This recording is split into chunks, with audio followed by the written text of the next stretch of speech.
19. Strong Impressions by Anton Chekhov.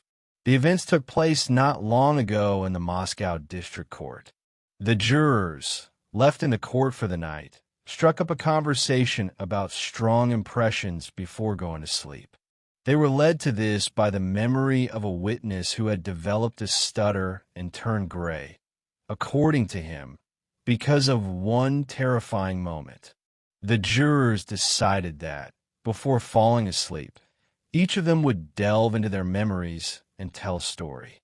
Human life is short, yet there is no man who could boast that he has not had some terrible moments in his past. One juror told of how he had nearly drowned. Another described how, one night in a remote area without doctors or pharmacists, he had accidentally poisoned his own child by giving him zinc sulfate instead of baking soda. The child did not die, but the father nearly lost his mind. A third, a still young but sickly man, described his 2 suicide attempts. Once he shot himself, and another time he threw himself under a train. The fourth, a short, dapperly dressed fat man, told the following.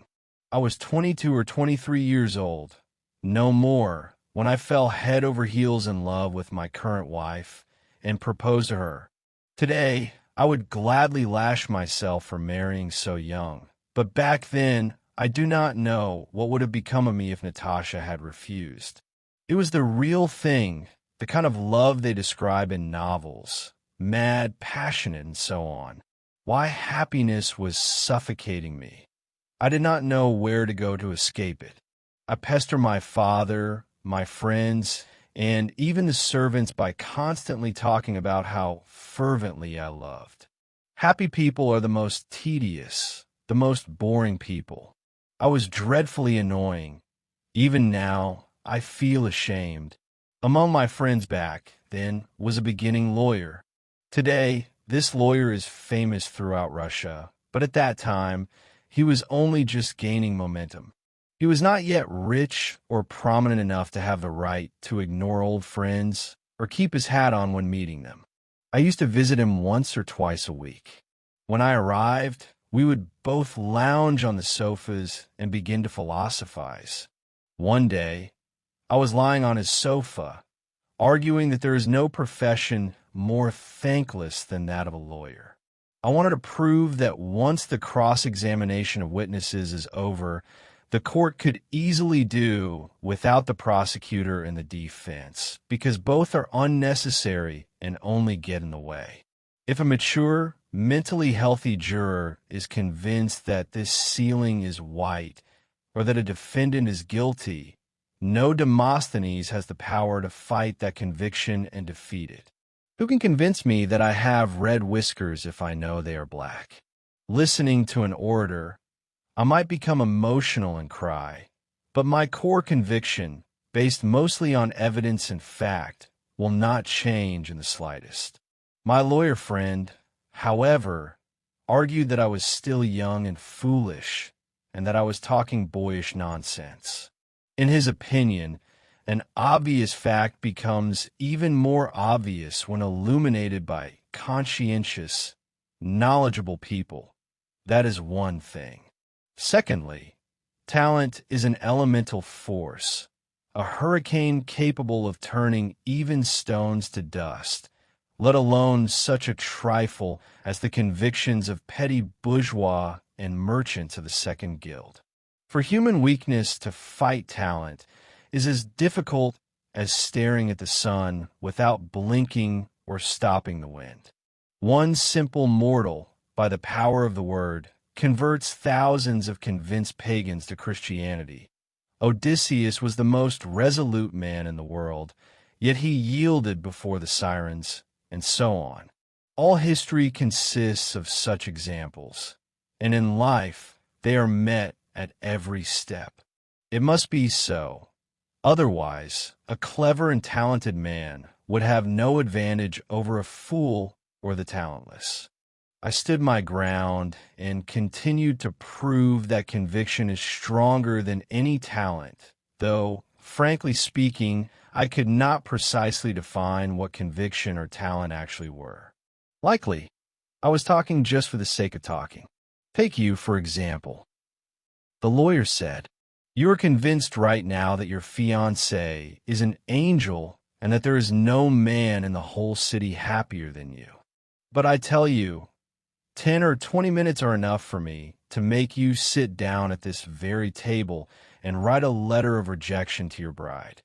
I laughed. "Don't laugh. I am serious," my friend said. "If I wish, in 20 minutes you will be happy with the thought that you do not have to get married. I may not have a God-given talent, but then you are not among the strongest either." "Well then, try it." I said. "No, why should I? I was only speaking theoretically. You are a good boy, and it would be cruel to subject you to such an experiment. Besides, I'm not quite in the right mood today." We sat down to supper. Wine and thoughts of Natasha, my love, filled my entire being with a sense of youth and happiness. My happiness was so boundlessly great that the lawyer sitting opposite me, with his green eyes, seemed miserable to me, so small and gray. "Do try it." I pestered him. "Please, I beg you." The lawyer shook his head and winced. I was clearly beginning to annoy him. "I know," he said. "After my experiment, you will thank me and call me your savior, but one must think of the bride as well. She loves you. Your rejection would make her suffer. And what a darling she is. I envy you." The lawyer sighed, drank some wine, and began to speak of what a charm my Natasha was. He had an extraordinary gift for description. About a woman's eyelashes or a little finger, he could pour out a whole heap of words. I listened to him with delight. "I have seen many women in my time," he said, "but I give you my word of honor, speaking as a friend, your Natalia Andreevna is a pearl, a rare girl. Of course, there are flaws, many of them, if you like, but still, she is enchanting." And the lawyer began to speak of my fiancé's flaws. Now I understand perfectly that he was speaking of women in general, of their weak points overall, but back then, it seemed to me he was speaking only of Natasha. He enthused over her upturned nose, her sudden shrieks, her shrill laughter, her affectations, the very things I disliked in her. All this, in his opinion, was infinitely sweet, graceful, and feminine. Unnoticeably to me, he soon shifted from an enthusiastic tone to a fatherly, didactic one, then to a light, contemptuous one. The presiding judge was not with us, and there was no one to stop the lawyer in his stride. I didn't even have time to open my mouth. And what could I have said? My friend was not saying anything new. It was all long known, and all the poison was not in what he said, but in the devilish form. That is to say, heaven knows what a form it was. Listening to him, then, I became convinced that one and the same word has 1,000 meanings and shades, depending on how it is pronounced and the form given to the phrase. Of course, I cannot convey to you either that tone or that form. I will only say that, listening to my friend and pacing from corner to corner, I was filled with indignation, resentment, and contempt along with him. I even believed him when, with tears in his eyes, he declared to me that I was a great man, that I deserved a better fate, and that I was destined to achieve something so special in the future that marriage could only hinder it. "My friend," he exclaimed, firmly shaking my hand, "I implore you, I beseech you, stop before it is too late. Stop. May heaven preserve you from this strange, cruel mistake. My friend, do not ruin your youth." Believe it or not, in the end, I was sitting at the table, writing a rejection to my fiancée. I wrote and rejoiced that there was still time to correct the mistake. Having sealed the letter, I rushed out into the street to drop it into the mailbox. The lawyer went with me. Excellent. Superb. He praised me when my letter to Natasha disappeared into the darkness of the mailbox.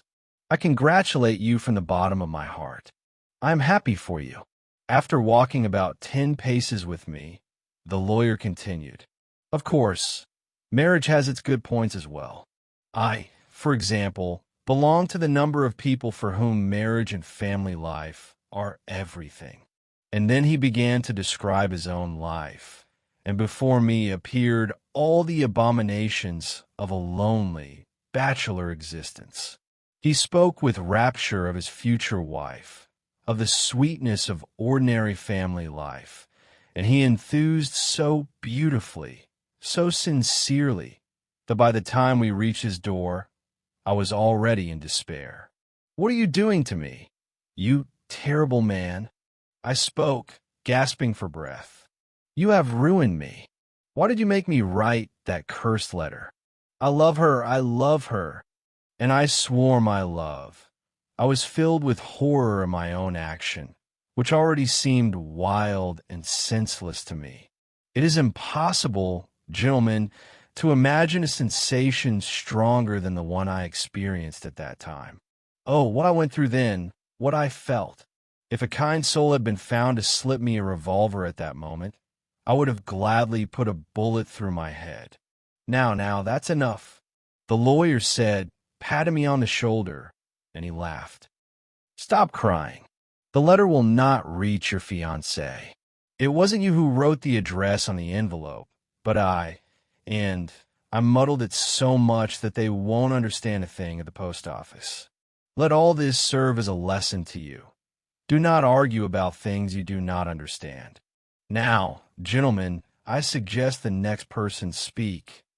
The fifth juror settled himself more comfortably and had already opened his mouth to begin his story when the striking of the clock on the Spasskaya Tower was heard. 12. One of the jurors counted. "And to what category, gentlemen, would you assign the sensations that our defendant is experiencing now? This murderer, is spending the night here in the court lockup. He is lying or sitting there, and, of course, he is not sleeping, and throughout the sleepless night, he listens to this chiming. What is he thinking about? What dreams visit him?" And the jurors, somehow, all at once forgot about strong impressions, what their comrade had experienced. Writing a letter to his Natasha once upon a time seemed unimportant, not even amusing, and no one told any more stories. They began quietly, in silence, to go to bed,